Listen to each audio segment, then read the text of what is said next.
5, 4, 3, 2, 1, 0.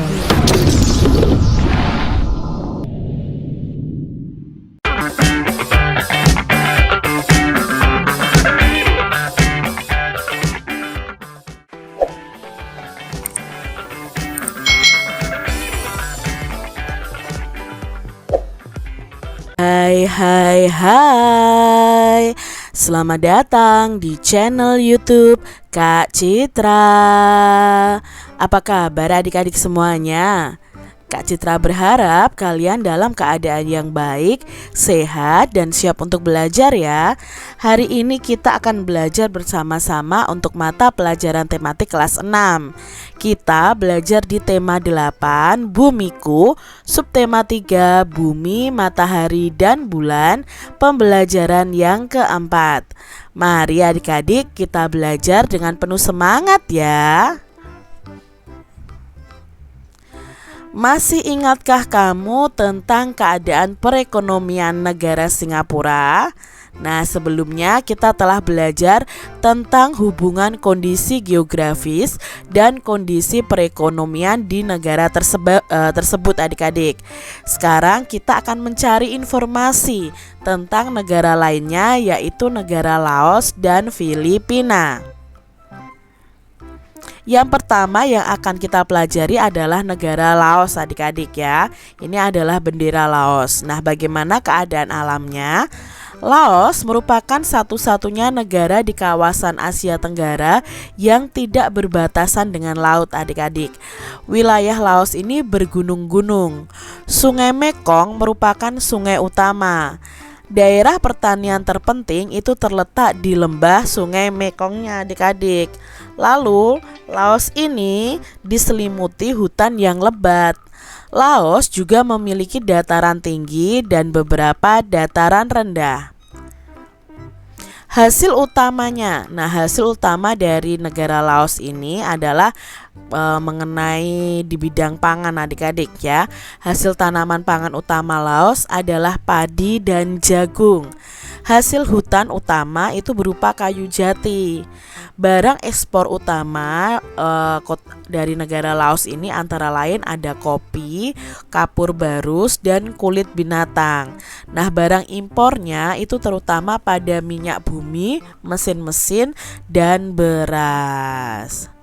Berikutnya adalah negara Filipina. Nah, bagaimana keadaan alamnya? Filipina ini merupakan negara kepulauan. Sebagian besar wilayah Filipina ini berupa pegunungan.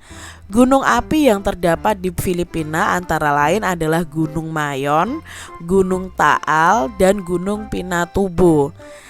Sekiranya 40% wilayah Filipina ini berupa hutan. Hasil hutan yang menonjol antara lain adalah kayu bonian, kayu cedar, kayu eboni, kayu pinus, dan kayu mahoni. Hasil utamanya, sebagian besar penduduk Filipina ini bermata pencaharian sebagai petani adik-adik. Hasil pertanian utama antara lain ada pisang, jeruk, kelapa, kopi, tembakau, dan tebu. Tanaman pangan utamanya adalah padi dan jagung. Hasil ternak utamanya adalah sapi perah. Hasil tambangnya ada emas, perak, dan tembaga. Lalu hasil industri utamanya adalah tekstil, kertas, dan gula. Nah, itu tadi informasi singkat mengenai negara Laos dan Filipina. Dari informasi di atas, apakah ada persamaan yang bisa kita temukan mengenai keadaan perekonomian di Laos dan Filipina? Bagaimana dengan perbedaannya? Nah, apakah ada perbedaan yang bisa kita temukan? Di sini adik-adik, persamaan dari negara Laos dan negara Filipina itu adalah sebagian besar penduduknya itu bekerja sebagai petani. Lalu tanaman kedua negara ya, tanaman utamanya adalah ini padi ya, padi dan jagung. Sedangkan perbedaannya, Laos itu tidak memiliki laut ya, tidak berbatasan dengan laut juga. Sementara Filipina ini merupakan negara kepulauan yang dikelilingi oleh laut. Hasil hutan Laos itu berupa kayu jati, sementara hasil hutan dari Filipina ini berupa kayu bonian, kayu cedar, kayu eboni, kayu pinus, dan kayu mahoni. Coba adik-adik kalian bisa mencari informasi tambahan dari berbagai sumber tentang kondisi geografis Laos dan Filipina. Nah, bacalah informasi tentang kehidupan perekonomian dan hasil utama di kedua negara tersebut. Kalian bisa menganalisis dan mencari hubungannya. Tuliskan hasil analisismu itu dalam bentuk uraian di buku tulis kalian. Tentukan kata kunci dan gagasan utamanya terlebih dahulu sebelum kamu menguraikan hasil analisismu. Jadi kalian bisa mencari tahu informasi mengenai Laos dan Filipina boleh dari internet, boleh dari buku-buku di perpustakaan. Seperti itu adik-adik. Di sini Kak Citra akan memberikan tambahan informasi sedikit tentang negara Laos dan Filipina.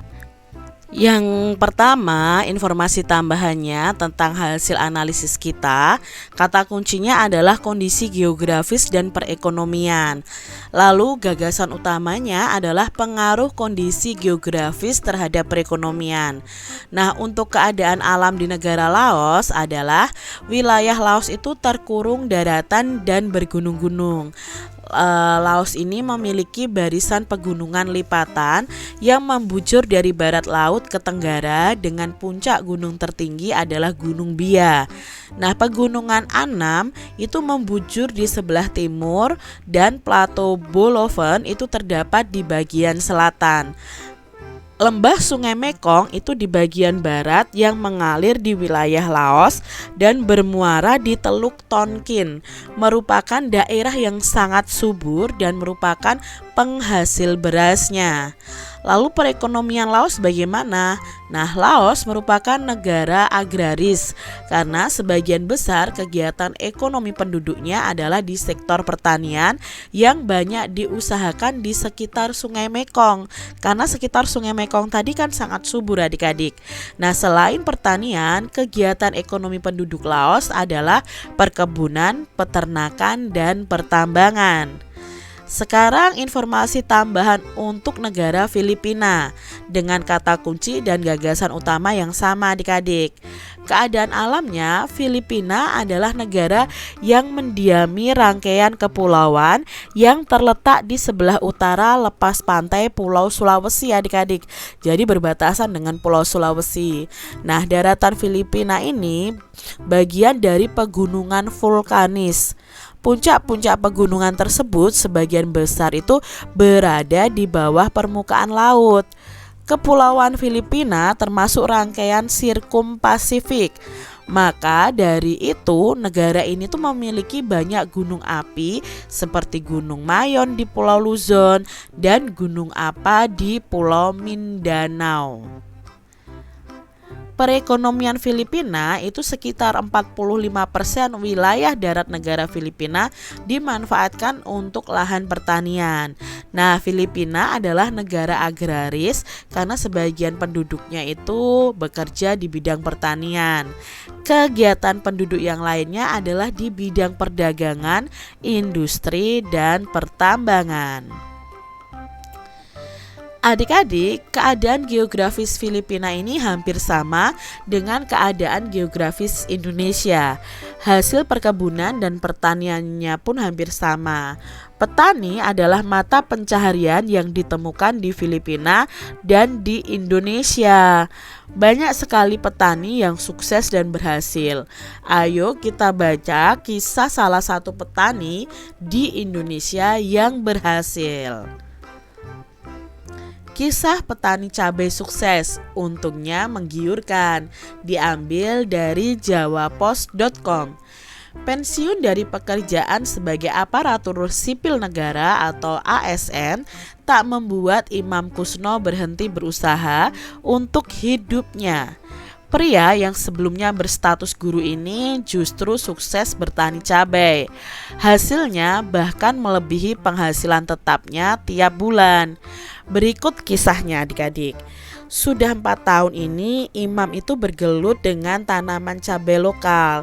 Dia menanam komoditas yang kini harganya itu selangit di atas tanah seluas sekitar 1 hektar di Desa Natai Raya, Kecamatan Arut Selatan, Kabupaten Kota Waringin Barat, Kalimantan Tengah. Dalam 1 tahun, Imam ini mengaku bisa meraih untung hingga 100 juta adik-adik dengan masa 2 kali panen. Itu dilakoninya sendiri tanpa dibantu petani lainnya. Harga cabai yang kian mahal membuat penghasilannya bertambah. Harga cabai saat ini sekitar 150.000 per kilogramnya. Yang kita tanam hanya 1/4 hektar, sekitar 5 batang saja. Kalau pakai tenaga sendiri hanya 3.000 per batang, biaya perawatan hingga masa panen, ujar Imam Senin tanggal 20 bulan Februari saat dikunjungi di kebun cabai miliknya. Menurut Imam, bertani cabai seperti merawat bayi, harus tekun dan tidak boleh dibiarkan begitu saja. Ketika dipanen, para pedagang yang datang mengambil cabainya ke rumahnya. Dia menjual sebesar 125.000 per kilogramnya. Tergantung kualitas bibitnya. Biasanya harga normal dulu sebelum naik adalah 20.000 hingga 40.000 per kilogramnya. Imam menuturkan penyebab harga cabai naik di pasaran adalah cuaca yang tidak menentu. Hal itu menyebabkan beberapa penyakit cabai seperti jamur, hama, dan lainnya yang mudah menyerang. Hal yang ditakuti petani cabai adalah apabila hujan siang hari, karena jamur akan bermunculan. Karena itu, setelah hujan, tanaman cabai ini harus segera disemprot. Menentukan berhasil atau tidak itu kan cuaca. Lebih baik musim kemarau sekalian lebih bagus. Dampaknya cuaca seperti ini, jamur yang banyak, patek juga banyak. Makanya 2 kali sehari disemprot tidak menutupi gagal panen, katanya. Sementara itu, Kasih Produksi Hortikultura Dinas Tanaman Pangan, Hortikultura dan Perkebunan Kabupaten Kobar, Legiman mengatakan, petani cabai di Kobar ini paling banyak berada di Kecamatan Pangkalan Lada dan Arut Selatan. Cabai lokal di Kobar ini sudah bisa memenuhi kebutuhan pasar. Sebagian dipasok dari Jawa. Sekarang ini rata-rata cabai di pasaran sudah disuplai oleh petani lokal dan kualitasnya juga bagus. Tandasnya Legiman ini adik-adik diambil dari jawapos.com. Itu tadi ya kisah petani cabai yang sangat sukses.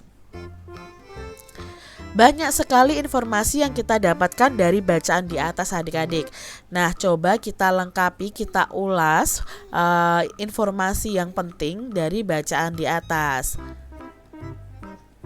Kita bisa mengisi tabel seperti ini. Nah, karena Kak Citra tidak muat mengisi tabelnya, maka Kak Citra akan jelaskan di tabel yang ini adik-adik ya. Nah, kapan cerita itu terjadi? Ya, cerita itu terjadi saat Imam tadi pensiun dari pegawai aparatur sipil negara. Lalu di mana peristiwa itu terjadi? Itu di Desa Natai Raya, Kecamatan Arut Selatan, Kabupaten Kota Waringin Barat atau disingkat Kobar di Kalimantan Tengah. Deskripsikan tentang tokoh yang diceritakan. Nah, tokoh yang diceritakan adalah Imam Kusno, seorang pensiunan pegawai guru ya adik-adik, yang pekerja keras, ulet, pantang menyerah, tekun, cinta dengan pekerjaannya, penuh kasih sayang dalam merawat tanaman cabainya. Masalah atau tantangan yang dihadapi oleh tokoh tersebut dalam cerita adalah kondisi cuaca yang tidak menentu dan penyakit yang menyerang tanaman. Penyelesaian masalahnya apa? Oh, perawatan secara rutin seperti 2 kali sehari disemprot untuk menghindari penyakit. Gagasan utamanya ya dari cerita itu adalah kisah sukses petani cabai. Bagian cerita yang mungkin kalian sukai yang mana? Nah, bagian cerita yang disukai misalnya hal yang ditakutkan petani cabai adalah apabila hujan siang hari. Mengapa itu kamu sukai? Karena jamur akan bermunculan sehingga tanaman cabai itu harus disemprot. Seperti itu ya adik-adik ya. Keberhasilan petani Imam Kusno ini tidak luput dari upaya dan kerja keras yang ia lakukan. Pak Imam Kusno sangat memperhatikan tanaman cabai yang ia tanam. Ia memperhatikan dan mengamati pengaruh cuaca terhadap keberhasilan pertaniannya. Keberhasilan pertanian itu sangat penting loh adik-adik, sangat bergantung pada faktor-faktor alam seperti cuaca, ketersediaan air, kesuburan tanah, dan lainnya. Alam itu sudah banyak memberikan manfaat bagi kehidupan manusia. Setiap warga negara pasti menginginkan lingkungan hidupnya itu baik dan sehat. Adik-adik, tentunya kalian masih ingat tentang Undang-Undang Dasar 1945. Nah, Undang-Undang Republik Indonesia Nomor 32 Tahun 2009 menyatakan bahwa lingkungan hidup yang baik dan sehat itu merupakan hak asasi setiap warga negara. Hak asasi adalah hak-hak dasar yang dimiliki setiap pribadi manusia sebagai anugerah Tuhan yang dibawa sejak lahir. Hak asasi itu dimiliki oleh setiap manusia tanpa membedakan jenis kelamin, usia, agama, dan status sosial. Carilah contoh-contoh hak warga negara nih adik-adik yang dikategorikan sebagai hak asasi. Nah, kalian cari informasi dari berbagai sumber dan sajikan informasi tersebut dalam bentuk informasi visual dan infografis.